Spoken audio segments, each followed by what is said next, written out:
Mga kabisnes naming minamahal, makikisuyo po kami. Naglalambing po kami sa inyo. Kung maaari po sana ay pakisuportahan natin Analisa Reality Vlog. Analisa Reality Vlog. Hello mga kababayan, kumusta po kayo? Welcome po ulit sa aking YouTube channel, Analisa Reality Vlog. At yung mga bagong nag-subscribe po sa akin, welcome po. Maraming salamat sa suporta ninyo. At yung mga nandyan lagi sa aking mga ginagawang reaksyon, nagla-like, nagko-comment, saka nag-share, thank you po. Patuloy lang ang buhay at huwag natin kalilimutan syempre ang Ka-Business Official, Ka-Business Family, Papa Dins TV, si Young Russell, at saka yung mga kasamahan ko po mga reactors, please support po. Maraming salamat. Ngayon mga ka-business, no, kabayan, kapapi at kalingap. Gusto kong bigyan ng reaction tong napansin, kilala nyo si Thinking Buddy. Diba siya yung editor ng ka-business? Matagal-tagal na naman, ilang araw na rin siyang hindi nakikita sa mga video ni ka-business, diba? So nagtataka karamihan sa atin kung ano nangyari, nasaan na siya. So nakita ko po sa upload niya, isang araw na nakalipas. Pinag-isipan ko muna to bago ako magbigay ng reaction.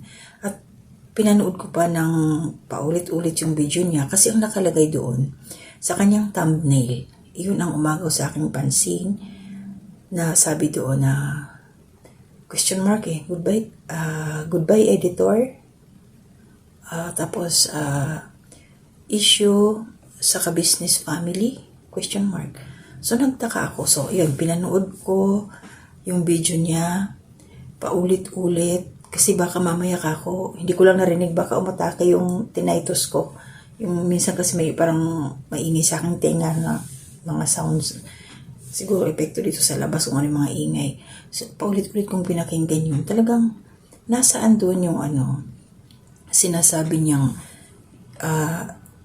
issue ng ka-business family.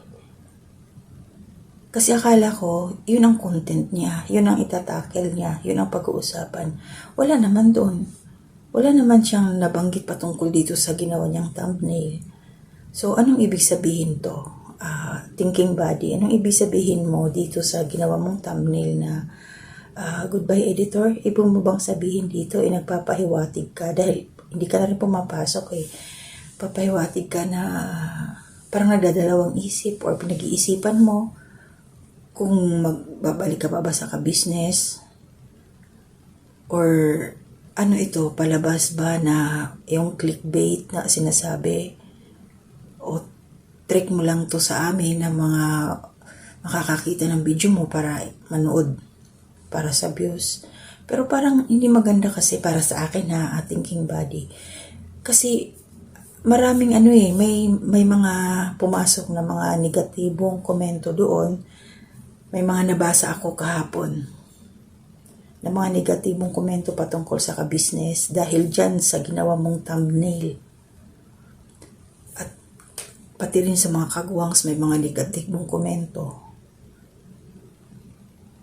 Kasi nga hindi ang iba kasi nakabase lang agad pagtingin nila diretso sa thumbnail. Ang iba hindi na yan nila tinatapos panoorin yung iba. Tapos, basta na lang nabibigay ng komento. Meron pa ako nabasa doon na mga disgusting word na hindi na pinanonood ang ka-business kasi disgusting. Grabe. Hindi, yun lang talaga. Totoo lang. Nagbibigay lang ako ng sarili kong reaction dito. Iba kasi yung naging thumbnail mo dito, Thinking Buddy, misleading siya dun sa content mo. Oo, nag-mislead siya. Kumbaga, wala malayo. Maganda naman yung mga sinabi mo. Pagdating lang dito sa content, mapapa-question mark ka. Anong ibig sabihin mo dito? Talaga, paulit-ulit ako nagtatanong sa iyo, Thinking Buddy, anong ibig mo sabihin? Papasok ka ba? Mag-goodbye ka na nga ba talaga? Nagpaparamdam? Pag nagpapahiwatig, yung ba yung mo dito, kaya ka question mark? Pinag-iisipan mo. Ito nag-advanced thinking na rin ako, Thinking Buddy. So kaya ka siguro question mark, kaya pinag-iisipan mo kung babalik ka pa ba o hindi, kung saan ka kikita, kung mapapakinabangan mo ba yung ka-business, yung parang ganun kasi yun ang ikaw mismo ang nagawa ng thumbnail na ganyan, pinag-isip mo kami. Kaya ngayon, ito, may mga tanong din ako. Kung ano ba yung naging issue mo sa ka-business. Kasi wala naman doon sa, wala naman kaming alam. So, ikaw lang nakakaalam na may issue ka. So, ano yun? So, pinag-isip mo kami ng mga viewers mo na nakasuporta sa'yo. Diba? So, anong to ngayon? So, andyan na. May negative na komento sa'yo, may negative sa ka-business. So, hindi nakatulong to. Diba? Inantay ko pa rin na kaya hindi ako muna nag-comment kahapon agad-agad. So, inantay ko ngayon. So, tinignan ko muna. So, ganun pa rin. So, meron kang ibig sabihin dito. Kasi hindi ka magagawa ng thumbnail na ganito kung wala kang gustong iparating sa mga viewers at saka sa ka-business family. Meron yan. Magaling ka eh. Meron ka talagang gustong sabihin dyan. Parang pinagtitripan mo. Pinagtitripan mo kami na viewers mo. Kaya naglagay ka ng ganyang thumbnail. Para mag-isip kami. Parang dinadaya mo yung viewers mo na doon sa content mo na yon. Siyempre, katulad ko, o nabasa ko yung thumbnail mo. Isipin ko, issue sa ka-business, ano kaya yun? So, click, panonoodin mo yung video. So, pagdating doon, iba naman na yung mga sinabi mo. So, di ba, parang, yun eh. Sorry sa word na gagamitin ko. Parang pinagluloloko mo kami pagka ganyan yung thumbnail mo. Naloko talaga, nabudol ako doon. Kasi, inisip ko talaga, ano yung issue sa ka-business? Siyempre, alam mo naman na reactor ako ng ka-business official kay Papa Dins at saka sa ka-business family. Alam mo yan. So, hinahanap ko talaga dito kung nasaan yung issue na yan. Doon lang talaga, thinking body. Ito lang ang ko talaga sa thumbnail mo. Naging malaking question mark din sa akin to. Lalo na nga, hindi ka na rin pumapasok. May sabi nga nila may pagkamalisyoso yung thumbnail mo. May pagkapilyo. Tapos yun. Ano yan? Talaga, trick mo yan? O ano ba yung tawag dyan sa'yo? O parang mo lang yan, basta ipaliwanag mo sa amin, sana thinking body, kung ano yung ibig mong sabihin dyan. Kasi wala namang issue sa ka-business sa'yo, di ba ikaw na rin ang nagsabi? Kaya lang, bakit mo ginawa yung ganyang klaseng thumbnail? O yung iba hindi napansin yung mga mo. Yung iba hindi nag-commento about dyan.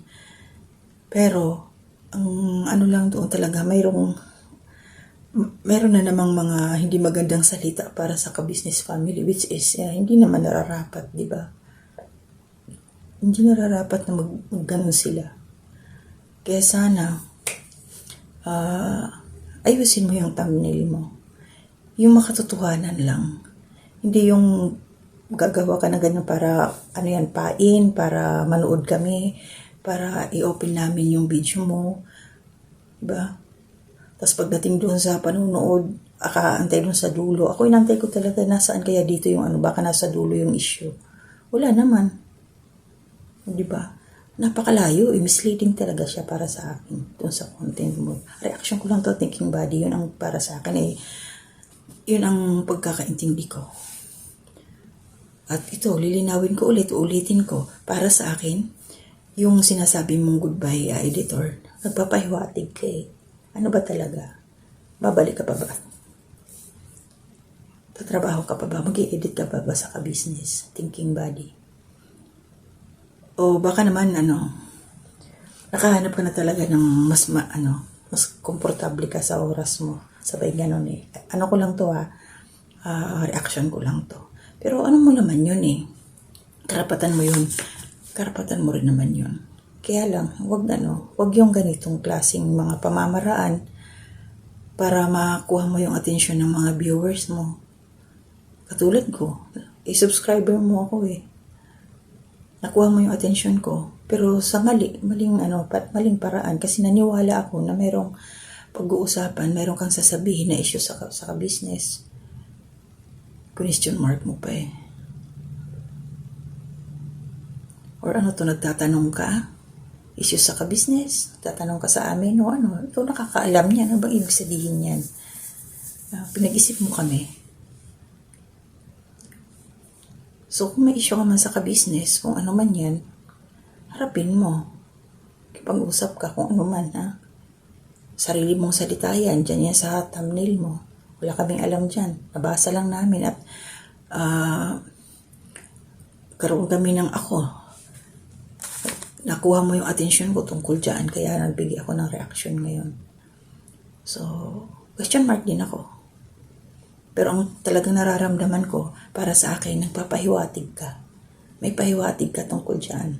It's either na ayaw mo na sa ka-business dahil meron ka ng, hindi ko alam. Kasi may mga ipakita ka naman, mga ano dun eh. Mga busy ka, pinagkakabisihan. Pero okay lang naman yun, basta ano lang, maayos lang ba ang usapan. Hindi yung ano, ganyan na maglalagay ng mga clickbait para makuha mo lang yung mata namin. Tapos wala naman doon sa ano, wala sa purpose ng yung video, ang mga sinasabi dyan sa content mo, ay dyan sa thumbnail mo. So sana mapanood mo to Thinking Body at ano, mag-comment ka din. Linawin mo to sa amin ng mga subscriber mo. Kasi isa rin ako dyan sa nag-subscribe sa'yo.